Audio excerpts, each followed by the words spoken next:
Hello everyone, आज है 24 जनवरी और आज इस वीडियो में हम बात करेंगे जोमेटो के बारे में।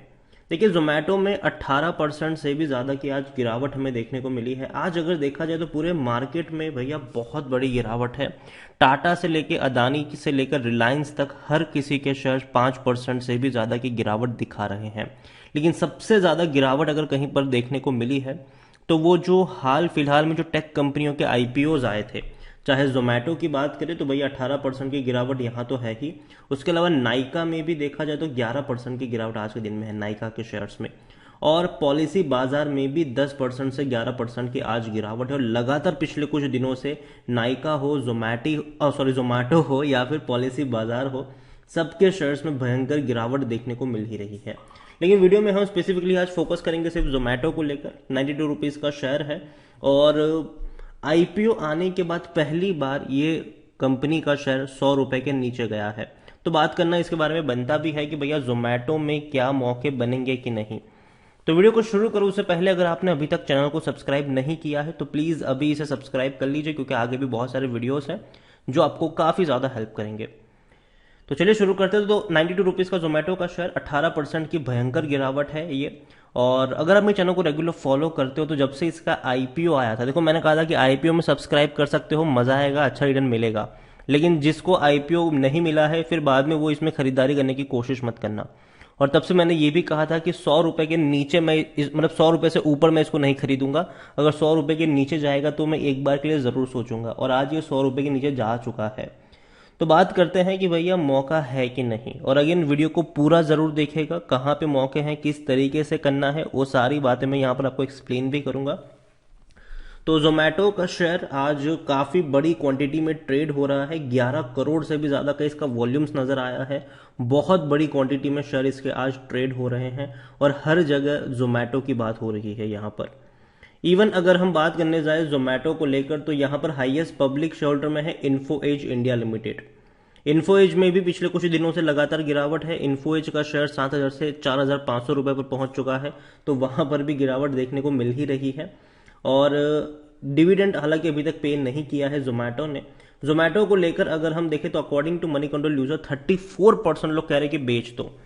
देखो, अब मैं 34% के साथ सहमत नहीं हूं। मुझे लगता है कि देखो अब मौका है बॉटम फिशिंग का, ठीक है। लेकिन बॉटम फिशिंग करने के लिए भी भैया थोड़ी सी सावधानी बरतने की ज़रूरत है यहाँ पर, क्योंकि देखो मार्केट ने आज पहले दिन बड़ा क्रैक दिखाया। और ये मैं पिछले लंबे समय से कह रहा हूं कि देखो गिरावट आने वाली है मार्केट में। ओमिक्रॉन के जो केसेस बढ़ रहे हैं उसको हल्के में नहीं लेना चाहिए, मार्केट में गिरावट आएगी। लेकिन लेकिन लेकिन एक बहुत बड़ी गिरावट भी आप एक्सपेक्ट नहीं कर सकते हैं। मतलब बहुत बड़ी गिरावट, देखो आज के दिन की गिरावट आपको बड़ी लगेगी जरूर, ठीक है, और वो है भी। लेकिन बहुत बड़ी से मेरा मतलब ये है कि जो गिरावट आपको पहली बार जब कोविड आया था इंडिया में और जिस तरीके का मार्केट में पैनिक आया था, जो इस तरीके की गिरावट देखने को मिली थी, वैसी गिरावट नहीं आएगी। इवन अगर हम जब कोरोना की दूसरी लहर आई थी तब हमने देखा कि किस तरीके से मार्केट थोड़ा शॉर्ट टर्म के लिए टूटा था, और तब भी ऐसे क्रैक आपको देखने को मिले थे। लेकिन दोबारा हमने रिकवरी भी देखी, अच्छी खासी रिकवरी देखी। इस बार भी वही हो रहा है, ठीक है। थोड़े बहुत क्रैक्स लगेंगे, अभी भी लगेंगे, लेकिन रिकवरी भी लौटेगी। देखो पिछले कुछ दिनों से लगातार जो एफआईल्स है, फॉरेन इन्वेस्टर्स है, वो लगातार इंडियन मार्केट से पैसा निकाल रहे हैं और भाग रहे हैं यहाँ से। कुछ दिनों तक तो भैया हमारे डोमेस्टिक इंस्टीट्यूशन ने संभाल लिया, उन लोगों ने पैसा डालना शुरू कर दिया था। लेकिन अब जब थोड़ा सा पेन फैलता है ना तो लोग और ज़्यादा बिकवाली करना शुरू करते हैं, और मेरा उल्टा है यहाँ पर, ठीक है। मैं हमेशा कहता हूँ कि जब भी पेन हो मौके को ढूंढना चाहिए, तब बेच के भागना नहीं चाहिए पहली चीज़। क्योंकि होता क्या है पता है, जब हम लोग मार्केट को ओपन करते हैं, ठीक है, और देखा कि भैया 5,000 का लॉस हो गया, और हम क्या करते हैं थोड़ी देर बैठे, अच्छा तो रिकवर करेगा, फिर 5 का 7,000 हो जाता है, 8,000 हो जाता है, तो फिर हमारे में पेशेंस जाने लगता है और हम बेचने की कोशिश करते हैं। और वही काफ़ी बार हो रहा है जो लोग मार्केट में नए आए हैं। देखो कोरोना काल में बहुत सारे डीमेट अकाउंट हमने खुलते हुए देखे। नए इन्वेस्टर्स आए मार्केट में जिन्होंने अच्छा खासा प्रॉफिट देखा था, लॉस देखा नहीं था उतना ज़्यादा। और जब लॉस देखना शुरू होता है तो भैया डर आता है और भागना शुरू करते हैं। तो यहाँ पर मैं कहूँगा कि देखो जो गिरावट आएगी वो टेम्पररी होगी। और अगेन 92 रुपीज़ में ये नहीं कह रहा हूँ कि जाके खरीद लो, मैं बिल्कुल भी नहीं कह रहा हूँ कि जाके खरीद लो अभी के अभी, लेकिन टुकड़ों में धीरे धीरे खरीदने की शुरुआत कर सकते हो।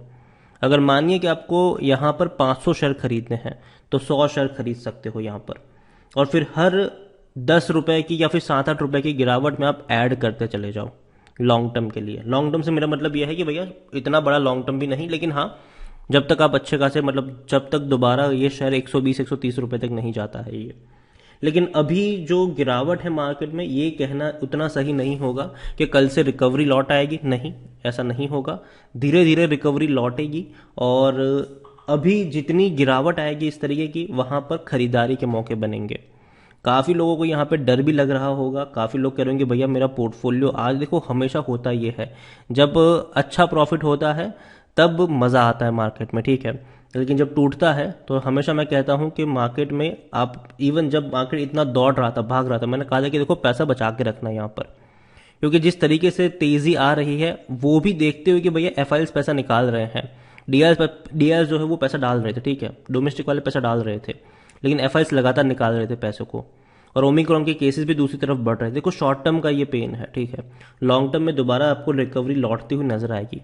इंडियन इकोनॉमी भैया इतनी जल्दी टूटने वालों में से नहीं है, अगेन मैं कह रहा हूँ, मार्केट ने इससे पहले भी कई ज़्यादा खराब दिन देखे हैं और हर बार मार्केट उससे दुगनी तेजी से बाउंस बैक हुआ है। पेशेंस होना ज़रूरी है ऐसे माहौल में। और जोमेटो को लेकर मैं स्पेसिफिकली बात करूं तो देखो जोमेटो, अगर देखा जाए तो फूड डिलीवरी वाली, अगर मैं किसी ऐप की बात करूं या किसी प्लेटफॉर्म की बात करूं तो जोमेटो और स्विगी दोनों है, उसमें से लिस्टिंग कंपनी सिर्फ जोमेटो है अभी के लिए, ठीक है। और डेफिनेटली 92 रुपीज़ मुझे लगता है कि यहाँ से खरीदारी के मौके बनेंगे, लेकिन लेकिन प्लीज़ प्लीज़ प्लीज़ मेरी कोई रिकमेंडेशन नहीं है बाइंग की, लेकिन खरीदारी करने की अब धीरे धीरे शुरुआत आप यहाँ पर कह सकते हो, क्योंकि कुछ लोग करते क्या है पता है, जब टूटता है चलो मैं अभी के अभी 1 लाख शेयर खरीद लेता हूँ या फिर 1 लाख रुपए का इन्वेस्टमेंट कर देता हूँ। मत करो ऐसा, ठीक है। गिरावट जो है वो मार्केट में वो इतनी जल्दी खत्म नहीं होगी, एटलीस्ट कुछ दिनों तक रहेगी ये गिरावट, तो वहां पर आपको एवरेजिंग के भी मौके ढूंढने पड़ेंगे। तो पैसा है तो थोड़ा सा बचा के भी रखना पड़ेगा और धीरे धीरे आपको खरीदारी करनी होगी। और हाँ, अगेन फंडामेंटली स्ट्रांग शेयर को पकड़ोगे, फायदे में रहोगे। ऐसे में जो पेनी स्टॉक में अगर पढ़ने गए आप, यहाँ पर देखो जब मार्केट टूटता है ना, देखो बुल रन में कोई भी पेनी स्टॉक दौड़ जाता है, ठीक है, लेकिन अगर जब बेयर मार्केट आता है तो सबसे ज्यादा पिटाई पेनी स्टॉक की होती है। तो यहां पर मैं यही कहूंगा आपसे कि पेनी स्टॉक को खरीदने की गलती मत करना, क्योंकि आपको बहुत अच्छे अच्छे कंपनी के शेयर अगर आपको डिस्काउंटेड प्राइस में मिल रहे हैं तो आप पेनी स्टॉक में क्यों पड़ने जाओगे। तो मैं यही कहूंगा अभी के लिए कि जोमेटो मेरे हिसाब से धीरे धीरे अगेन एवरेज करने के मौके ढूंढने पड़ेंगे आपको फ्यूचर में, अगर ये थोड़ा सा और करेक्ट होगा तो किसी एक लेवल पे बहुत सारे शेयर्स खरीदने की गलती भी मत करना, लेकिन धीरे धीरे चाहो तो शुरुआत कर सकते हो। वीडियो को यहीं पे एंड करूंगा, पसंद आया हो तो लाइक करो, शेयर करो, चैनल पर अगर आप पहली बार आए तो प्लीज सब्सक्राइब करें। और जोमेटो के बारे में आप क्या सोचते हैं वो भी आप मुझे कमेंट में लिखकर बता सकते हैं। Thank you.